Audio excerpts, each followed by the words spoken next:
Jonathan Edwards is considered to be one of the most influential and important religious figures of all of U.S. history, and for good reason, too. But one of the most interesting things is that his beginnings were actually quite humble. He was born on October 5th, 1703, and he grew up with a very religiously devout family on a farm in Connecticut. And he was exposed to all sorts of ministry, with his father being a local minister to a local church. He decided to go on to Yale College in order to develop some of the philosophy that has been stewing inside of his mind throughout his entire childhood. One of the most important types of philosophy that he expounded upon was the idea of theological determinism. And in modern day terms, a good way to phrase this is a sort of predestination. And his stance on theological determinism was that it was quite a prominent aspect of the way that God conducts himself in the way that he interacts with us.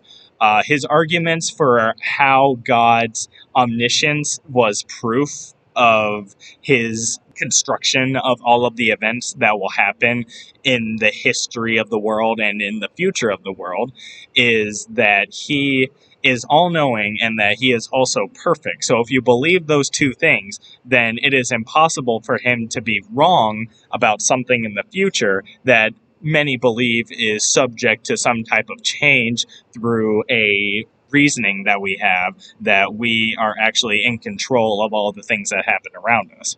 Now, after all of this time of laying the foundations and expounding upon various thought processes, he decided to take a bit more practicality into this ministry that he has been striving to achieve throughout his entire life by becoming the pastor of a newly formed church in Bolton, Connecticut.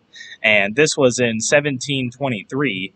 He had never really done anything like this up until this point, but this position didn't really manage to match the ambition that he had to spread a great amount of revival throughout the entire country. He had very large thoughts and very large dreams in order to spread this very important and personal message throughout all of America at the point. And he actually managed to achieve this goal in 1741, where this was actually on the end half of the Great Awakening. The first Great Awakening lasted from 1720 to 1740, where there broke out very, very intense religious revival throughout the entire country. George Whitefield actually invited Edwards to preach at a hometown church in Massachusetts at the time. And it was this service that Jonathan Edwards delivered one of the most influential and important and powerful sermons of all time, Sinners in the Hands of an Angry God.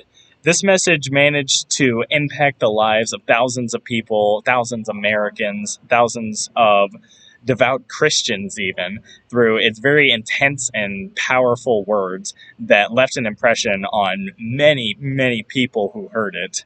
And it managed to bring a lot of people to Christianity, and it also managed to straighten up some of the Christians who began to become a little bit more flippant and just easygoing with their Christian faith.